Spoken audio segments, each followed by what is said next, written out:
What was it like meeting me for the first time?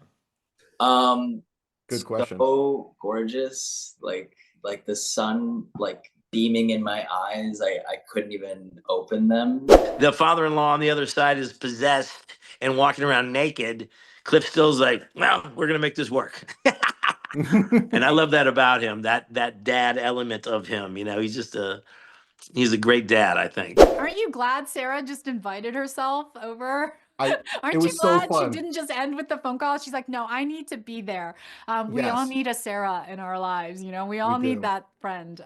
That's not going to have boundaries. Look at it. We see it, pal.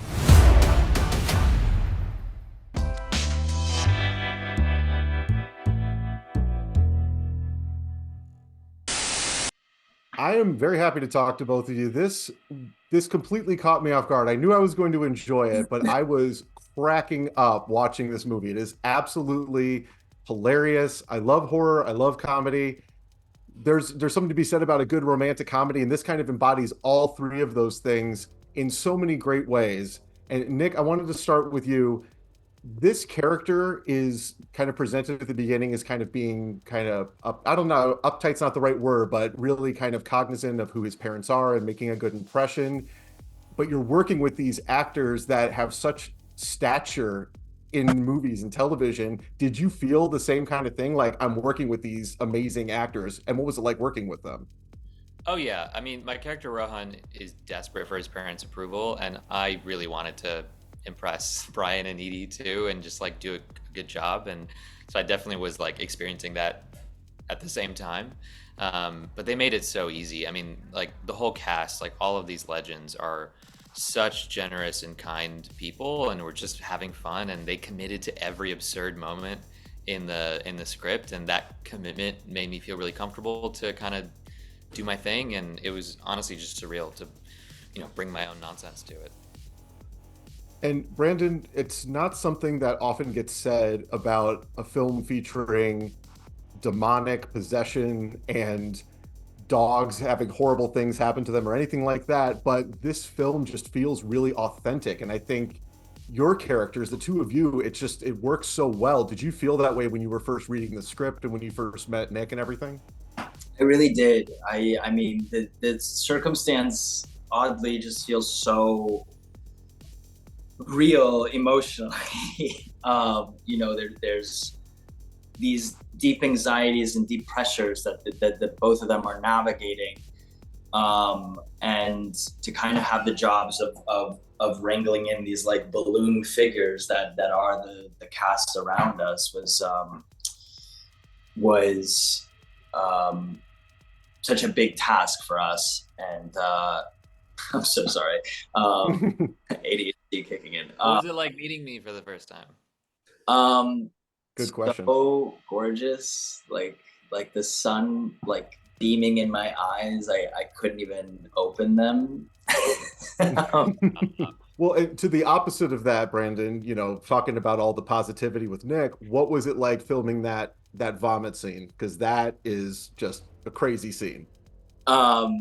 Yeah, it was really short actually. Like it was a quick end of the day. Like, we got to get this. And we only have 2 outfits for you to change into. So, do it well. It was so much fun though. It's like, one of those things. I mean, I think most actors really love all that stuff. Like, it's nice to be glamorous, but it's also really fun to get covered in slime. And Nik, do you wish that you had gotten that vomit scene, Nik? Would you have enjoyed having that be kind of your big moment? So jealous. I not in the scene at all, but I was like, can I please be on set just to watch? Because like, I love stuff like that. Because we get to like beat kids playing make believe in those moments, like, and do it as our job. Like, it's such a lucky thing to be able to do. And there's just like this childlike joy that comes out that I just love. Well, I really enjoyed the film quite a bit. I will say that in all the films I've watched over the last 12 months or so, you two are my favorite on-screen couple. Really enjoyed it so much. Thank you so much for your time today. Thank you. Nice to meet you. Big fan of your work, going all the way back to Total Recall and all these Ah! phenomenal projects you've done over the years. And there's something to be said about the different characters that you've played, and that there's always like there's an element of humanity and humor to them. And this character felt like a person that I would actually know or meet, somebody that a realistic dad, a realistic guy, just all these moments. Like for you being in a horror comedy, did you approach it any differently than you would any other role that you've done? I didn't really. I just wanted to find the essence of this guy. And when I read the script, I really felt like I knew him or could inhabit him. And I loved Cliff from the beginning when I read him, and I just, he's a bit ham-handed, and he's not, he doesn't have a filter. He says what he thinks, but he's a loving guy. He loves his son. He's accepting of all the situation, and he's a fix-it kind of guy. And what my favorite part of Cliff is that he was there to he's going to do his part to make this weekend go well, because that's what he's about. And then it keeps getting tougher and tougher to do that. But even at the end, when the father-in-law on the other side is possessed and walking around naked, Cliff Still's like, well, we're gonna make this work. And I love that about him, that dad element of him. He's a great dad, I think. And speaking of that, Brian Cox is this character who has just become synonymous with more serious, dramatic roles, Yeah. and he is just insanely ridiculous and over the top here. What was it like working with him on this project? Ah, man, he was so much fun. We had many drinks together, and he was very fun stories. And his book actually came out during the thing, so he gave me an autographed copy of his book without me even asking. Grumpy old bugger. Just kidding. We had a great time. He, yeah, I think this was about 2 years ago. I think we did this, and so Succession was just at the height of its thing, and it was fantastic. I was such a huge fan, and of course of Sopranos and Edie Falco, and so it was great, and I thought he was really courageous to do what he did, especially after Succession, and to be able to strip down naked and be this over the top kind of guy was fantastic, and I loved being on the set watching it. And Again, being a big fan of Succession, I was the same way. I was like, wow, you know. that's for you, like you've done genre projects, sci-fi, you've done comedy, you've done all of these different things. When you're looking at this project, do you view it as more of a comedy, as more of a horror? Is it more of a family story? Does it kind of identify for you in one particular way? Yeah, for me, I mean, from the acting point of view, I took it as a family drama or family comedy. It's tough enough for two people to get married, but now you don't just marry that person, you marry their family. And so the idea of trying to navigate that for me was what the core of the movie was, and then the horror just amplified the difficulty of people getting along and trying to know each other. I mean, it's tough enough to get to know people, but when the other side is possessed with a demon and he's now homophobic, uh, which I thought was a brilliant part of the script. It's even harder, but Cliff tried. And speaking of that, whenever people watch comedies, especially with so many projects over the years, that we're always wondering how much of this was on the page and how much of this was kind of developed in the filming. How much of this was in the script already, or how much of it was already there? It was a lot. It was a lot in the script, but we had such a great time off camera that we would just do improv stuff. Lisa and I and Parker Posey in particular, we just had fun things that we would when we were hanging out in the house, and so I think a lot of that came into it. And we did have many times in the scene we just keep going, and some of that ended up in the movie. So it was started with the script, but then if we kind of wanted to push it in different directions, which we did. And sometimes it was funny, sometimes it was less funny, but actually it was all funny. It's just a matter of which funny they put in the movie. Awesome. I had so much fun with this film. It was way better than I'd even expected. I love the trailer, but then it's so much fun, and you were fantastic. Thank you so much for your time today.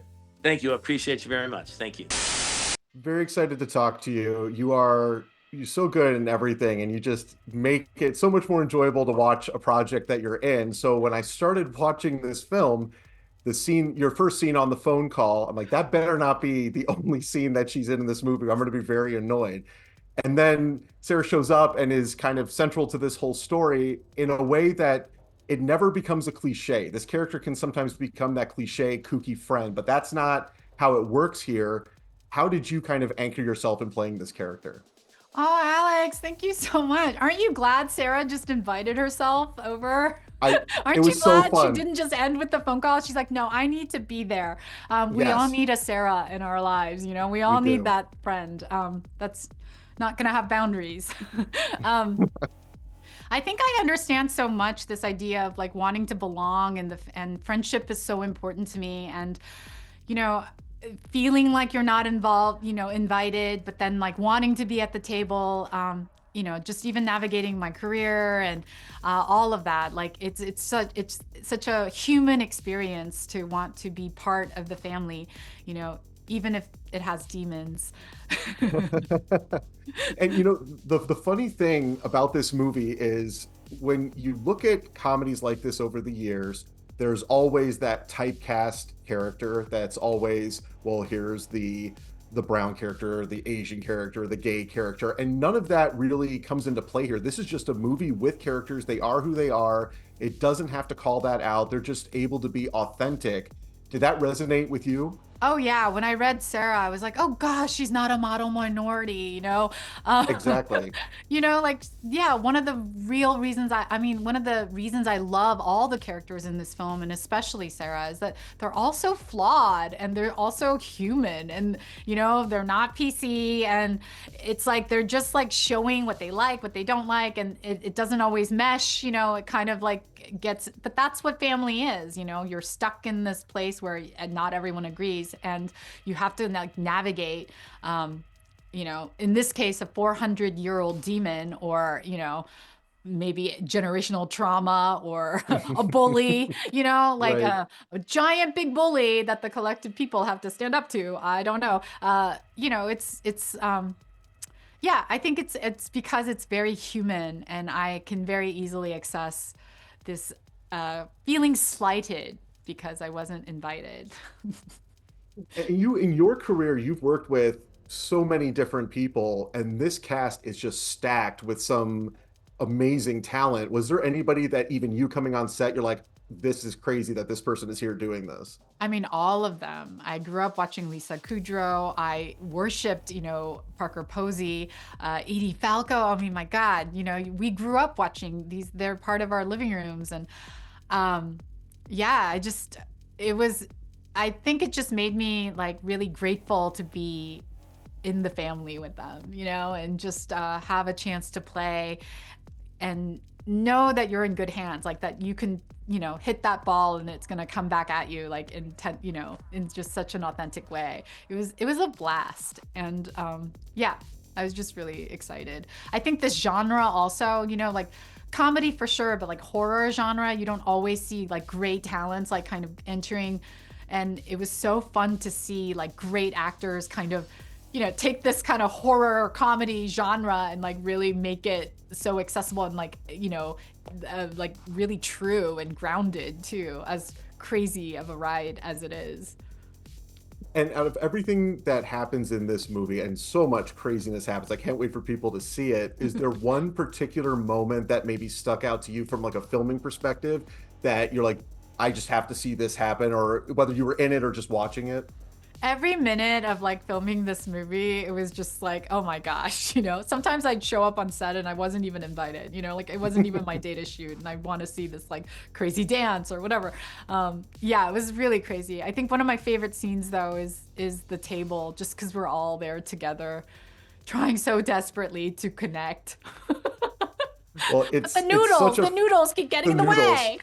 Oh my God, the noodles are fantastic. But this movie was so much fun. I was laughing harder than I've laughed at anything in a long time.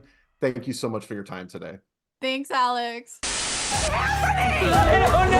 What the hell is going on in here? It's the demon dog! Kill it! I'm gonna stick my finger up its ass!